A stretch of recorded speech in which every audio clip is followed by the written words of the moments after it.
Bobavakian, Revolution, number 37. Mindless Anti-Communism and Mindless Accusations of Cult. Brainwashing to shut down critical thinking and fundamental opposition to this monstrous system. In the situation people are facing right now, there is a definite and compelling need for the further development and strengthening of the protests in opposition to the genocidal slaughter of the Palestinian people by Israel, with the full backing of the U.S., and more broadly, opposition to injustice and atrocity perpetrated against people everywhere.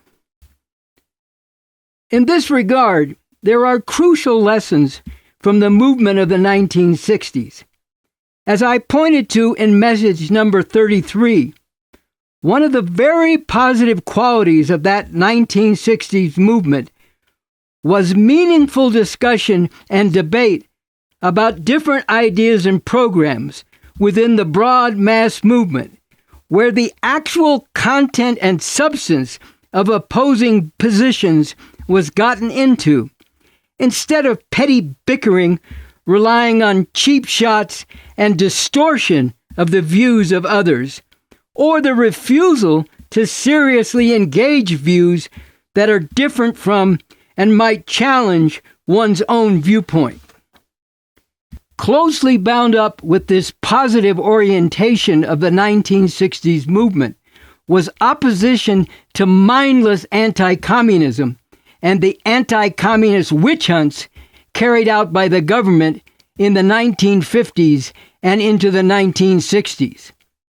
The anti-communist crusades of that time were aimed at enforcing loyalty to the American empire and a culture of conformity to its oppressive and repressive relations, confining any exploration of politics and philosophy or any kind of culture in general within those narrow, suffocating limits.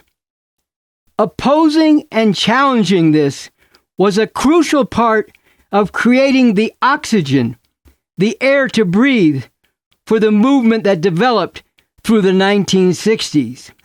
It was an essential part of developing a movement marked by critical thinking, searching out the answers to big questions with an open mind and restless search for the truth, with vigorous debate over opposing ideas and programs.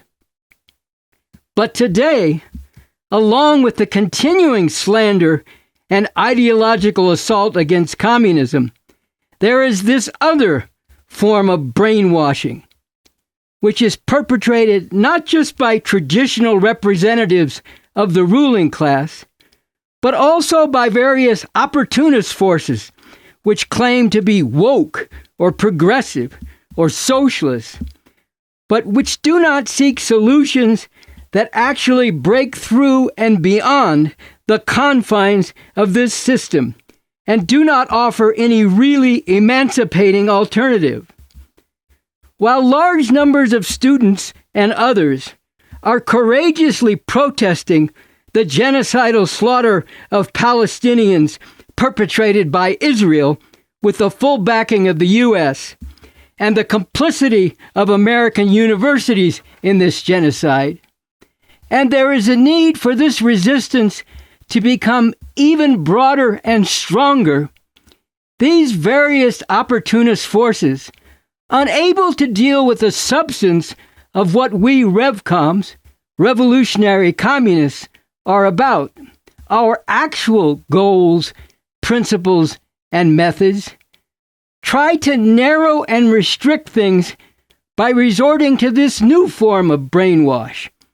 Facile and fatuous, feeble and smug accusations that we are somehow a dangerous cult, so we should be banned from the movement, and people should stay away from us and simply refuse to listen to or look into what we have to say. Ironically, It is the repetition of this zombie-like mantra of cult that actually smacks of cultism.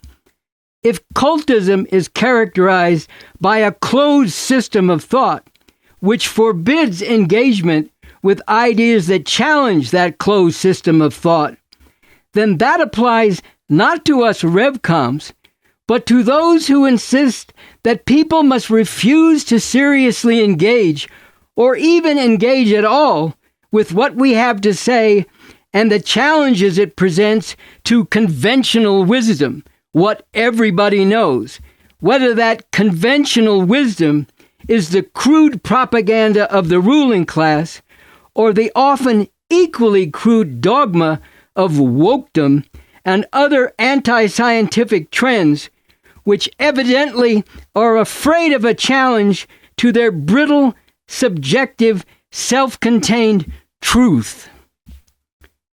Something very revealing is that these cult accusations involve the same kind of brainwashing as traditional anti-communism. Stay away from those scary people with dangerous ideas and devious methods. This also calls to mind the old film Reefer Madness, with its laughable, melodramatic depictions of people turned into depraved and dangerous criminals after merely taking one toke of marijuana.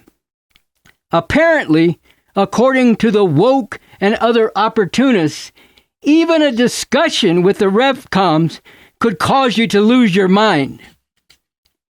In some cases, these cult accusers actually employ the language of crude anti-communism, condemning us for being totalitarian. Here is something very relevant. It is very common to hear communism denounced as totalitarian, but the fact is that there is no such thing as totalitarianism. As I have extensively analyzed, totalitarianism is a thoroughly unscientific, or really anti-scientific, theory which has been concocted and promoted by intellectual apologists of this system of perpetual atrocity, this system of capitalism imperialism, and which serves to distract from and rationalize this system's ongoing massive crimes against humanity, and to foster irrational opposition to revolution, and especially communist revolution. From another provocative but simple and basic truth on communism and the fallacy of totalitarianism, available in my collected works at revcom.us. In all this, the purpose is to promote mindless conformity and shut down critical thinking and exploration of different ideas and programs that are outside of very narrow, straitjacketed confines.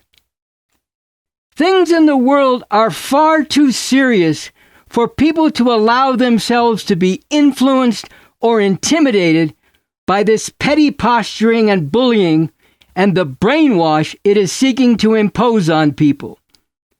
Once again, there is a compelling need for a massive movement opposing the horrific crimes against the masses of people in Palestine and throughout the world.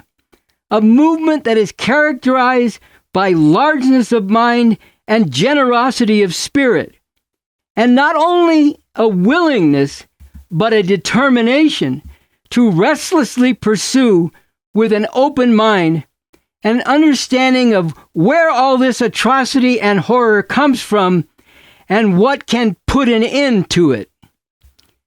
And once more, from message number 33, this emphasizes the crucial need for principled engagement and debate about all this. And most fundamentally, what is the cause of all the injustice and oppression, and what is the solution to this? We Revcoms are always anxious to engage in such principled engagement and debate.